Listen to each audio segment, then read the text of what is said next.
I tried my best. It worked on 3 out of 5 kids, so that's enough, right? Hello, Cryptid Community, and all new viewers today. I am making a thumbnail for the first shelter game. We play as a badger mom trying to raise her cubs to adulthood. We have to survive 3 different environments, 2 different kinds of predators, and starvation. Not starving was actually the easy part. There was plenty of food to pull from the ground or hunt from the streams if you were fast enough to catch it. The graphics are soft and cute with a low polygon style that I enjoyed. However, I was not a fan of the constant visual filter. It made objects blend together in a weird way. Each area had a different filter. One was green, another yellow, and the next was red. The red was the hardest to see, but it helped tell what time of day we were supposed to be experiencing. That being said, the emotional attachment I had to the cubs was real. As the game progresses, you can see the cubs getting larger until soon they are standing shoulder to shoulder with their mum. Their squeaks of joy when chatting are too cute. While Shelter 1 did leave out more complex game mechanics such as stamina, it still required cunning and planning, a puzzle survival to reach the end. This game does a good job capturing the journey of both wild parents and wild cubs as they try to survive. I did like, but found odd, that the mother never ate herself. However, in my mind, that contributed to the selflessness parents often express when raising their families. Time-wise, this took about 1.8 hours to play. Shelter 1 was released in 2013 and maintains very positive reviews on Steam.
I do plan on playing 2 more Shelter games, but since it would be boring to basically repeat the same facts, I will cover those games briefly here.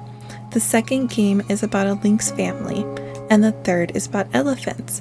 The former was released in 2015 and the latter released in 2021. These 2 games introduce more complicated gameplay such as stamina, player-driven hunting skills, maternal actions, and carrying your babies. This includes the changing of seasons, but this doesn't affect the player other than it being a visual time teller.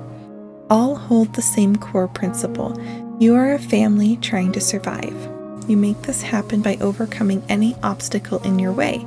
While the badger and lynx family were alone, The elephant family allows us to experience living as an extended family with aunts and grandmas too. The deep and tragic stories that unfold gave me the sad feels. It was quite the emotional roller coaster.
Now let's talk about the creators who brought us these stories, Might and Delight.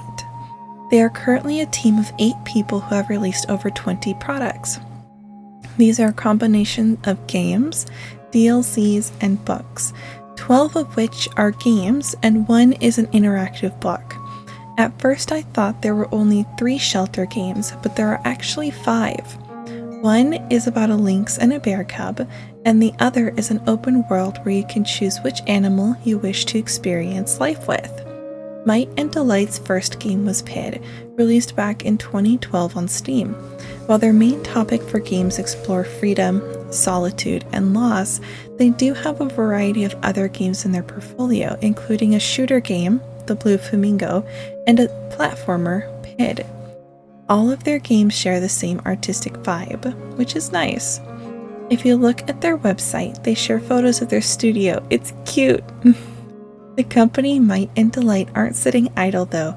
They are working on a game called Twinkleby for us to enjoy soon. There isn't an exact release date, it just says soon.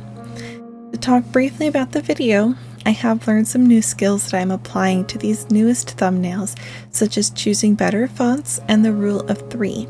After a quick search on Google for ideal thumbnail fonts, the hardest part was actually finding one that GIMP had.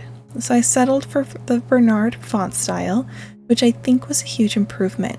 Next was choosing better screenshots and improved composition.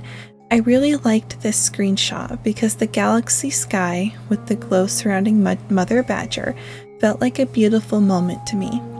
Then, following the rule of 3, I positioned the main subjects along the bottom horizon to create horizons and focus layers.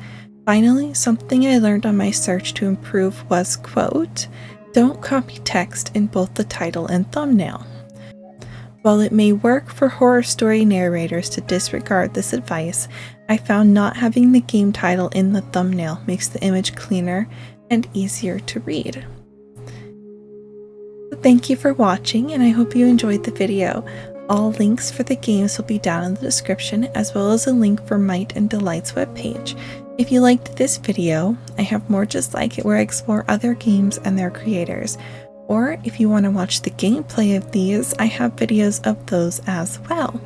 And please consider checking out my Just the Demo series for fun and free games. Have a positive day. Bye!